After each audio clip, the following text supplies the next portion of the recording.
No, no. Ahí está. Ahora sí, ahí está.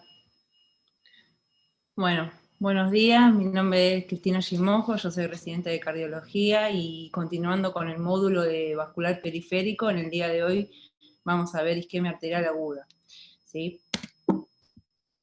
Bueno, en cuanto a la cronología de la clase, nosotros lo que vamos a ver en primera instancia es definición y terminología, la etiología de la isquemia arterial aguda, el diagnóstico, cómo se realiza, y el tratamiento, ¿sí? En cuanto a la definición y la terminología, bueno, la isquemia arterial aguda es la disminución súbita de la perfusión de la extremidad, ¿sí? Con amenaza de potencial de amputación de la misma. Según la aparición de los síntomas, ¿sí? Podemos determinar que esta isquemia ya es crónica o aguda. Si el paciente a la anamnesis nosotros le preguntamos si los síntomas aparecieron hace menos de 14 días, nosotros lo encasillamos en una isquemia arterial aguda. Ahora, si va más allá de los 14 días, esta patología es de entidad crónica, ¿sí? En cuanto a la etiología, hay varias etiologías. Fundamentalmente está, bueno, la trombótica, ¿sí? Y la embólica. En cuanto a frecuencia, la trombótica es mayor en cuanto a su frecuencia y se debe principalmente a la enfermedad aterosclerótica establecida previamente, ¿sí? Quizás el paciente no presentaba síntomas más allá de los 14 días y se manifiesta de manera aguda, ¿sí? La enfermedad aterosclerótica es la principal causa de isquemia arterial aguda. Otra de las etiologías es la embolización cardíaca, ¿sí? Hay varias etiologías de ellas, varias causas subyacentes, las cuales tenemos la fibrilación auricular, ¿sí? El tipo de reemplazo de válvula protésica en la cual el paciente no está anticoagulado, ¿sí? Adecuadamente, y también otra de las causas de embolización cardíaca son los trombos intracavitarios. Una de las causas más importantes es por una complicación en un infarto agudo de miocardio, ¿sí? Otra de las etiologías a tener en cuenta, ¿sí? Cuando se nos presenta un paciente con isquemia arterial aguda, es la disección aórtica, ¿sí? Es poco probable, o la verdad que es muy infrecuente encontrar que se manifieste, digamos, directamente con una isquemia arterial aguda de miembros inferiores, ¿sí? Generalmente, bueno, tiene su propia patología y su propia entidad, la disección aórtica, pero han habido reportes de casos en los cuales el paciente no presenta la clínica florida y propia de la disección aórtica, sino que se presenta con este tipo de manifestación. Otra de las etiologías, sí, realmente es re infrecuente, ¿sí? Es la trombosis del aneurisma de miembros inferiores, particularmente del aneurisma popliteo, ¿sí? Pero es realmente infrecuente. Las etiologías principales que tenemos que tener en cuenta son la trombosis, ¿sí? Y las embolias cardíacas. O bueno, después tenemos la lesión arterial traumática, ¿sí? Frente a un trauma, puede lesionar las arterias y generar una isquemia arterial aguda. Y el paciente quizás en algún momento haya tenido una revascularización, ya sea por bypass y implante de un injerto, y puede presentarse como una complicación post-revascularización. Generalmente, el injerto que más se trombosa es el de tipo protésico, ¿sí?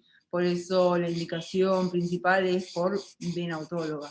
Pero bueno, hay que tener en cuenta cuando el paciente se presenta con isquemia arterial aguda, todas estas etiologías, principalmente la trombótica y la embólica. Bueno, el diagnóstico, obviamente, esta es una entidad emergente, es una emergencia, ¿sí? Se tiene que hacer de manera temprana e instalar de manera precoz el tratamiento. ¿Cómo vamos a hacer el diagnóstico? El diagnóstico principalmente, obviamente, vamos a hacer la anamnesis, preguntándole principalmente los factores de riesgo del paciente, si ya en cuanto a los antecedentes cardiovasculares, el mismo haya tenido o no un infarto, antecedentes de arritmia, o claudicación intermitente, ¿sí? Eso ya nos va a dar un panorama general del paciente, ¿sí? Y en cuanto al examen físico, obviamente, bueno, empezamos con lo cardiovascular, los signos vitales, que esté compensado el paciente, y la auscultación, bueno, principalmente para descartar la etiología de una valvulopatía, o si el paciente te refirió que haya tenido un reemplazo de válvula, esté correctamente anticoagulado, ¿sí?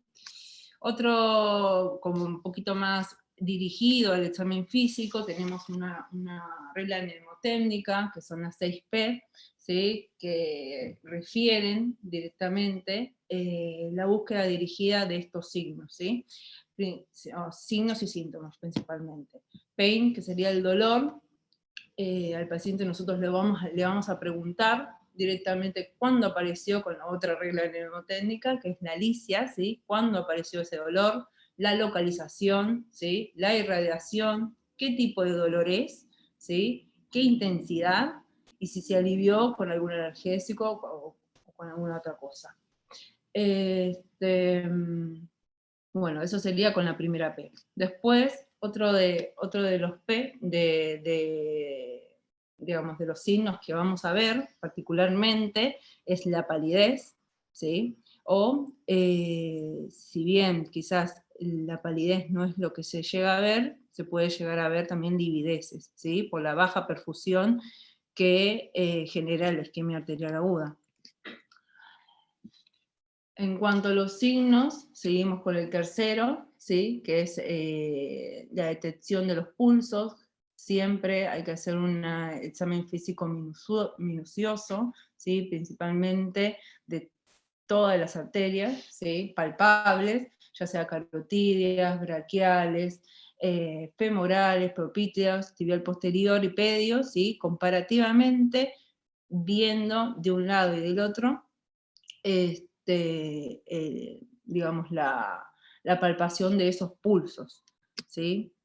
Y en cuanto a las últimas P que vamos a buscar, ¿sí? Son, digamos, la temperatura, que es la poiquilotermia, ¿sí? En el miembro comprometido nosotros vamos a ver que vamos a detectar y vamos a palpar que ese miembro va a estar más frío con respecto al contralateral, y obviamente el examen neurológico, ¿sí? Ya sea tanto sensitivo como motor, ¿sí?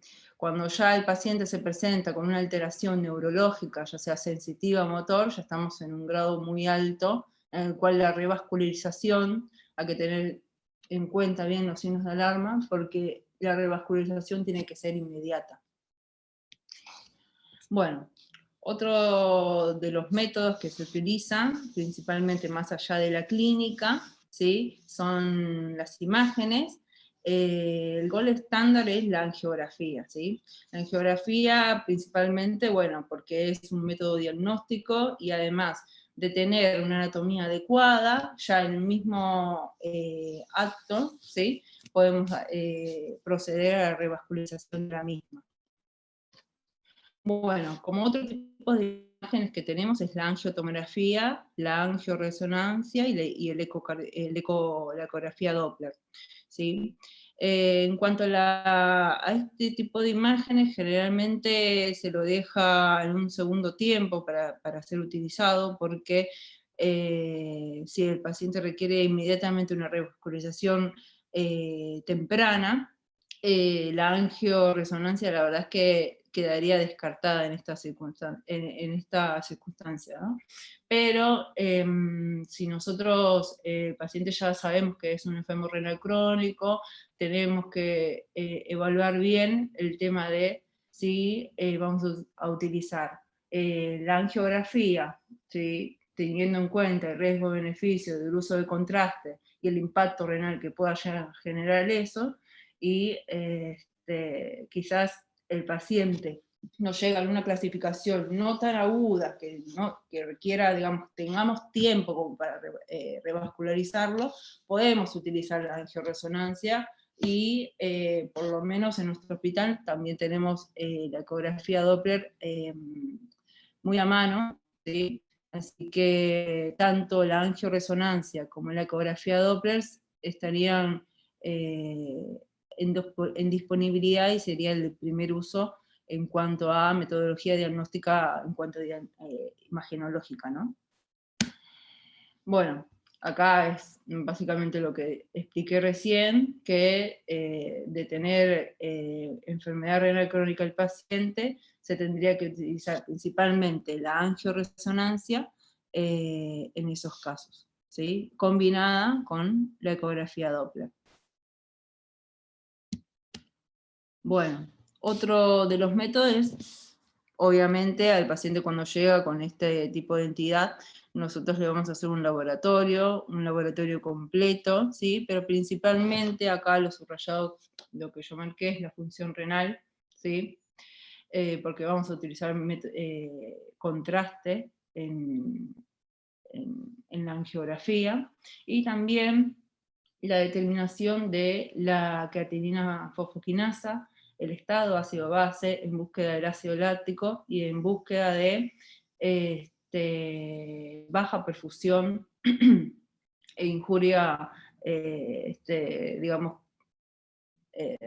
el metabolismo anaeróbico que está generando este tipo de hipoperfusión y la isquemia arterial aguda, ¿sí? En general, la detección de la creatinina fosfoquinasa y el ácido láctico no se determina, ¿sí? O sea, no se utiliza para determinar conductas, sí para el seguimiento del paciente. Bueno, de acuerdo entonces a la clínica del paciente, ¿sí? Y el uso del ecógrafo, ¿sí? Nosotros vamos a categorizar al paciente en 4 estadios, ¿sí?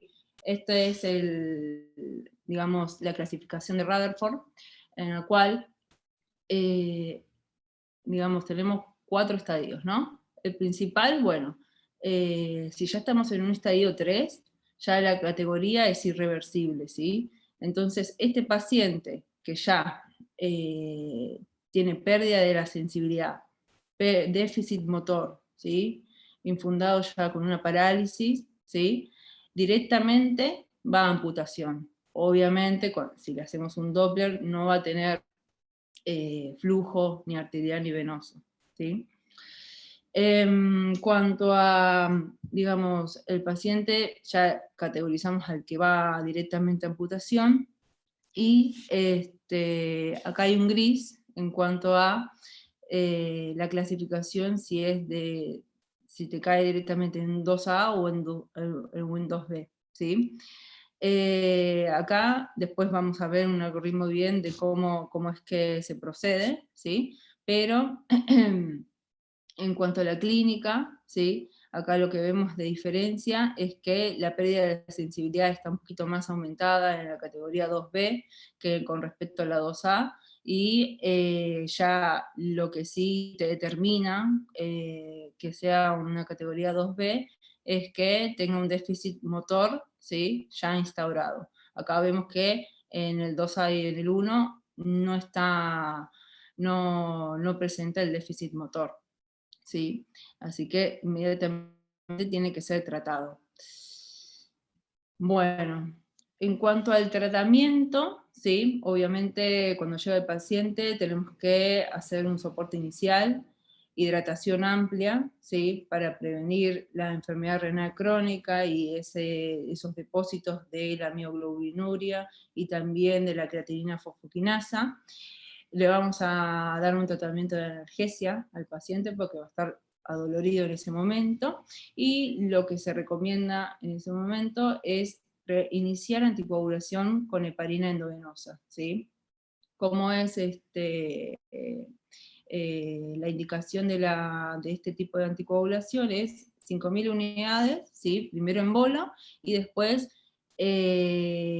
por infusión continua darle 100 unidades internacionales por kilogramo, ¿sí? Obviamente monitorizado con el KPTT. Bueno, en cuanto al algoritmo, bueno, tenemos al paciente que se presenta con isquemia aguda de las extremidades, obviamente ya sea por la clínica y también con la clasificación de Rutherford, nosotros vamos a primero a dar tratamiento médico, ¿sí? De soporte, hidratación importante, analgesia y heparina, ¿no? Al mismo tiempo lo vamos a encasillar, ya sea en un Rutherford 1, 2 o 3, ¿sí? Cuando lo encasillamos ya directamente en Rutherford 3, directamente va a amputación el paciente. Ahora, si el miembro es viable, ¿sí? No presenta déficit motor, lo encasillamos en un Rutherford 1, ¿sí? Tenemos tiempo para hacer imágenes, ¿sí? Incluso tenemos horas para realizar la revascularización, ¿sí? Ahora, cuando el paciente se presenta con miembro inferior que está viable por el momento, ¿sí? Pero presenta signos de, digamos, de déficit neurológico, ya se nos encasilla el paciente en un Rutherford 2, ¿sí? La revascularización tiene que ser urgente, ¿sí? Ya sea por métodos quirúrgicos, ¿sí? Endovasculares o tratamiento médico, ¿sí? En cuanto a la revascularización y tratamiento médico, tratamiento de revascularización, tenemos 3 vías principalmente: la vía quirúrgica, la vía endovascular y los trombolíticos, ¿sí? En cuanto a la vía quirúrgica tenemos, bueno, el bypass, la tromboembolectomía, la endarterectomía, y por vía endovascular se puede hacer la trombectomía mecánica con tromboaspiración por vía percutánea y la angioplastía transluminal percutánea con o sin implante de stem. El tratamiento híbrido es, por ejemplo, cuando el paciente se nos encasilla, por ejemplo, en un Rutherford 2, en donde hay viabilidad de ese miembro, hay cierto grado de déficit neurológico, ¿sí? Pero tiene una anatomía en la cual yo puedo revascularizar por vía percutánea y la verdad es que queda incompleta, ya sea haciendo una angiografía posterior a la trombectomía y una tromboaspiración. Nosotros visualizamos en arteriografía que no quedó completa, digamos, la extracción de ese trombo o ese émbolo, ¿sí? Así que es la conversión de una vía endovascular, ya sea una quirúrgica o al revés, de una vía quirúrgica a una endovascular, ¿sí? Y bueno, después tenemos el uso de trombolíticos, que ya me voy a explayar un poquito mejor en otras diapositivas. Después, bueno, tenemos esos dos caminos, ¿sí? Los tratamientos invasivos de revascularización, ya sea por vía quirúrgica o endovascular, según el tipo de anatomía y el tipo de paciente, ¿sí? Ya sean lesiones muy largas, que son oclusivas, están muy calcificadas, y obviamente si está comprometida la arteria poplitea, además sumado a la clínica de déficit neurológico, nosotros se elige principalmente la vía quirúrgica, ¿sí? La vía endovascular principalmente se elige para lesiones que son cortas, ¿sí? Pacientes que tienen alto riesgo quirúrgico, ¿sí? Y la vía de abordaje tiene que ser adecuada, ¿sí? En cuanto a la revascularización por vía quirúrgica, tenemos, bueno, acá el bypass, ¿sí? Que está indicado principalmente para percusiones largas y muy calcificadas, ¿sí? En el cual se coloca un puente, ¿sí? Ya sea por vena autóloga o por una prótesis, en donde se permite, se sortea esa oclusión y directamente revascularizamos la parte que está comprometida, ¿sí? Hay bypass de tipo anatómicos o extraanatómicos. Los anatómicos son los que siguen directamente, acá yo justo no puse una foto, pero bueno, es la que sigue directamente el flujo anatómico de la sangre, en donde se puede hacer un bypass aortofemoral, ¿sí? Iliofemoral o femoropopliteo, ¿sí? Generalmente siguiendo el mismo eje ipsilateral a la revascularización, ¿sí? Después tenemos los bypass extraanatómicos, ¿sí? Que no siguen un trayecto anatómico de flujo, ¿sí? En el cual lo que se puede ver, o a veces cuando la oclusión es muy grande, ¿sí?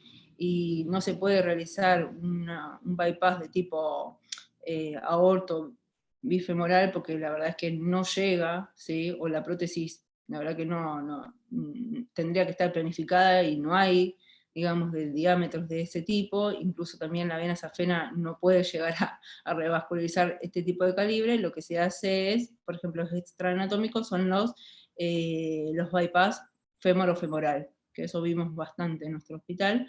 Y después acá tenemos otro en el cual ya utilizamos otro tipo de arterias, que es, por ejemplo, acá la subclavia, ¿sí? Entonces tenemos un puente, un bypass subclavio fémoro-femoral, ¿sí? Otro tipo de revascularización por vía quirúrgica es la tromboembolectomía, ¿sí? Que generalmente está indicado para oclusiones embólicas, ¿sí? Lo que se hace principalmente por vía quirúrgica es hacer una arteriotomía transversa, ¿sí? Y con un catéter introducir, ¿sí? El catéter, inflar el balón y arrastrar el material embólico, ¿sí? O trombótico. Generalmente es en oclusiones embólicas. ¿Por qué? Porque después tenemos otro tipo de cirugía, ¿sí? Que es la endarterectomía, que es una técnica quirúrgica en la cual, además de hacer la incisión, que sería la arteriotomía longitudinal, y de poner el catéter y extraer el émbolo, ¿sí? Lo que hacemos es la extracción también por vía quirúrgica de la íntima arterial, ¿sí? Por eso, este tipo de procedimientos se realiza para oclusiones ateroscleróticas, ¿sí? En donde ya la íntima ya está dañada y está comprometida, distintas sean las oclusiones embólicas, que recordamos, las etiologías son más frecuentemente las embolias cardíacas, ¿sí? Después tenemos otro tipo de tratamiento, bueno, por vía endovascular, que básicamente es lo mismo que por vía quirúrgica, lo único que, bueno, el sitio de incisión es mucho más chiquito, ¿sí? Se hace trombectomía ya sea mecánica y después también la tromboaspiración del trombo. Y acá tenemos la posibilidad de poner o no un stem. Y bueno, recordando nuevamente la anatomía, generalmente son en lesiones cortas que se utilizan esto y también lesiones que no están tan calcificadas, ¿sí? Bueno, otro de los tratamientos es el uso de trombolíticos, ¿sí? Ya sea RTPA o uroquinasa. No hubo estudios en los cuales se randomizó para una vía de trombolíticos específicos o inespecíficos, así que el uso es para los dos. ¿Cómo se usa este tipo de tratamiento? La verdad que por vía endovenosa está totalmente contraindicada, ¿sí? Por el riesgo de sangrado que hubo, ¿sí? Así que no está indicado por vía endovenosa. Lo que se hace es, por vía percutánea, es instaurar los trombolíticos directamente localizados en las arterias comprometidas, ¿sí? Y a quienes le vamos a hacer este tipo de tratamiento es principalmente al Rutherford 1, al Rutherford 2A y al Rutherford 2B, ¿sí? Perdón, no, al Rutherford 2A y al Rutherford 2B, ¿sí? Al Rutherford 1 no se le hace esto, está totalmente contraindicado. Este tipo de tratamiento generalmente es como se hace como puente a una vía quirúrgica, ¿sí? O si por ejemplo el paciente tiene alto riesgo quirúrgico y no puede ser revascularizado por vía por abordaje, digamos, quirúrgico general, se puede utilizar este tipo de tratamiento, ¿sí? Bueno, ahí estamos.